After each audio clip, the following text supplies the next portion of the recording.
they were like shocked, like no one goes into a room and be born again and comes out of the room. That was something they never heard about in their lives. I had no idea what happened with me at that moment, but I felt that I am loved, I felt that I am accepted.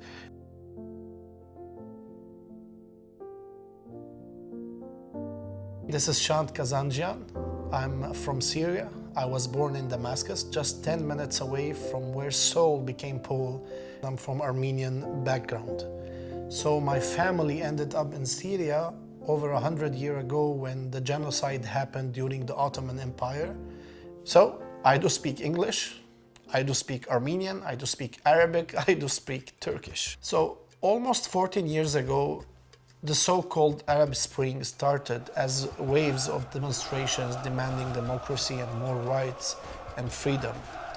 However, that turned a lot of countries in the Middle East into civil war situation where people started to see that what happened was not mere demonstrations and demands for freedom and democracy, but it was at the most religious extremist views trying to invade all those societies. And with that, actually, a reaction started to happen within the societies in the Middle East where they started to rethink about their religious views. So at this point, I believe the Middle East is living one of the best times in the history about being open to receive the gospel or hear about Jesus or open up the Bible to read it.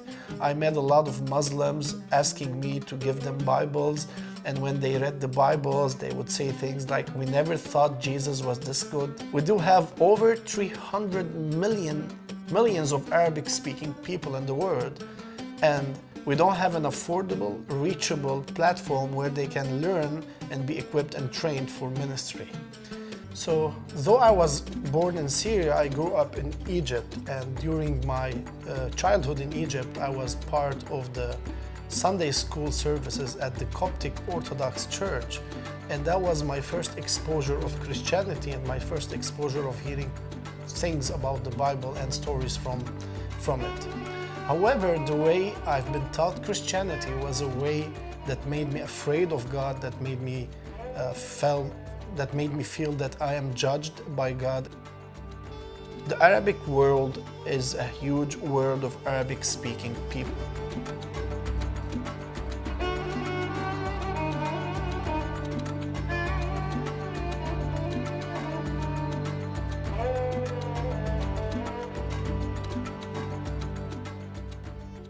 They're not an ethnic group, they're just multiple ethnic groups that share the same language and they share almost the same culture. However, they live in an isolation spiritually, and I do believe that a lot of them, specifically in the last 25 years, came to know Jesus Christ on an individual level, the same way I came to know Jesus through the media and through the television. So I found myself in the middle of the oldest inhabitant city in the world, Damascus. I found myself planting a church with no intentions to plant the church. I call it the accident church.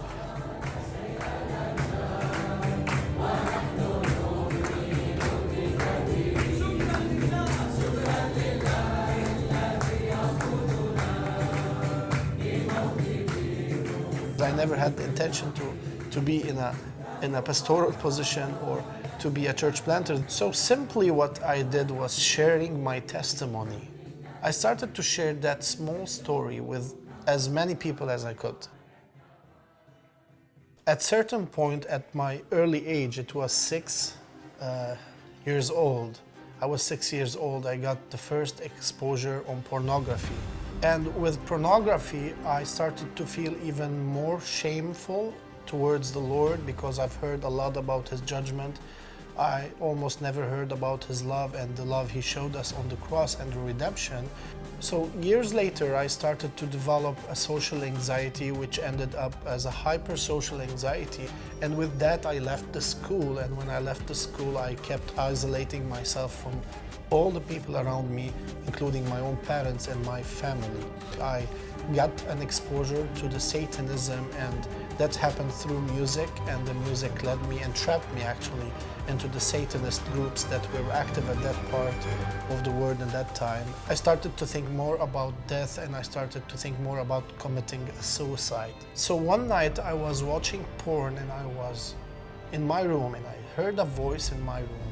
I'm not sure yet if it was an audible voice or it was an inner voice.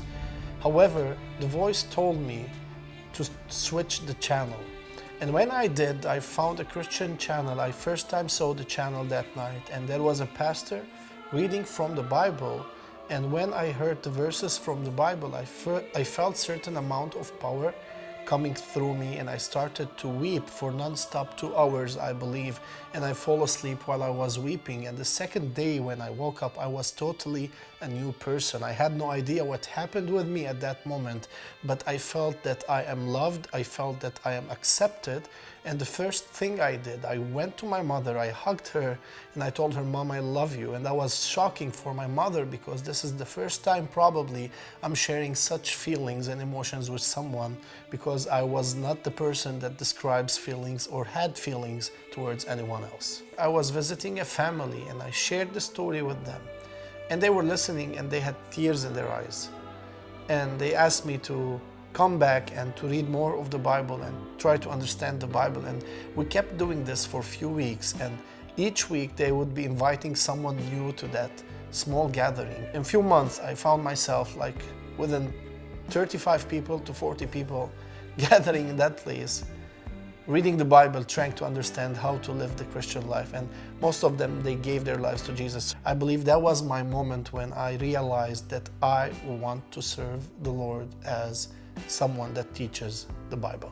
At that point, I realized that I really need to seek education and find somewhere or someone to teach me how to do ministry. So at that time, internet was something new in my country, and everyone was trying to figure out how we can use the internet in the best way.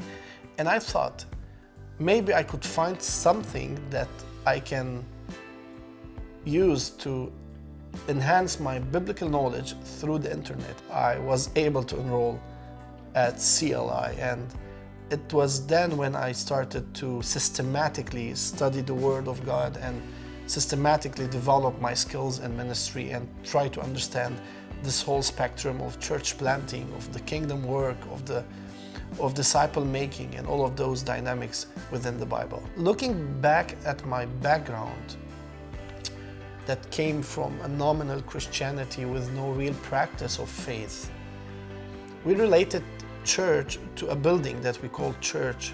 This is a place that everything spiritual should be happening in. Armenia is the first Christian nation in history. They became Christian at 301 AD, and they followed Christianity because of the king's religion. So the king converted into Christianity, then he imposed Christianity on the Armenian people. So in Armenian society, the religion has a lot to do with the politics as well, and it's part of the development of the society. So finding myself planting house church, a spiritual activity that doesn't happen in a building that people call church, was really something challenging to my background, but within the spectrum of theology and study. And I started to see a church as a community of believers, as a group of people that in love and kindness, they are welcoming non-believers into a relationship with the Lord Jesus Christ. So that was the main shift at that point happened in my mindset. The Lord blessed me with a wife that planted a church in another city. She's a church planter. She's someone that loves the Lord. Her name is Ulfat, and she came to know Jesus during the civil war started in Syria years ago, and they had to flee their village because of the terrorist groups that took over that place. They were threatened and thrown away from their village and ended up in the church in Damascus. And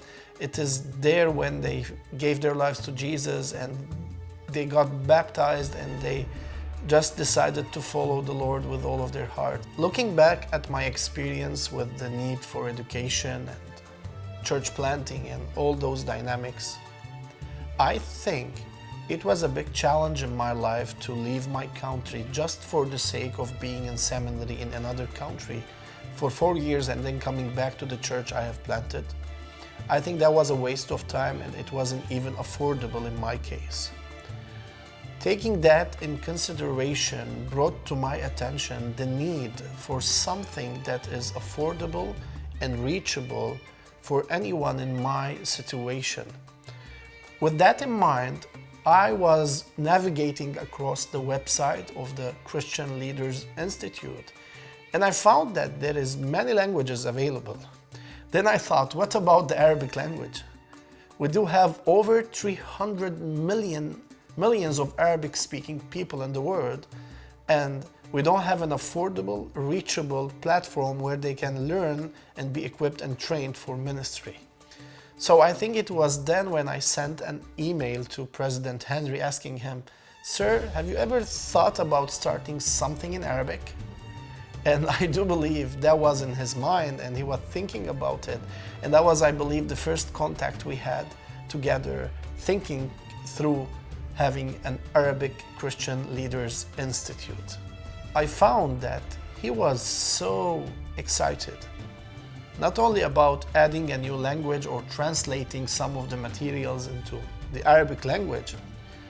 He was so excited about seeing the gospel advancing in a place in this world that is the less reached place in the world. I would say that anyone in the future that will come across the Arabic Christian Leaders Institute, they should really appreciate this opportunity, and they should really see God's hand in this opportunity, because it's not simply a website that you have courses uploaded to it, but it's a platform that God is using to shape the fate of a lot of people all around the world. I'm hearing a lot of stories from what God is doing through CLI in Africa, in Spanish language, and Russian language, and Ukrainian language.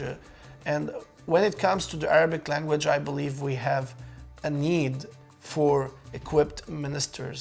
I do believe the Middle East right now is living one of the most open eras of their lives. The people now are more receptive than any other time in history. Imam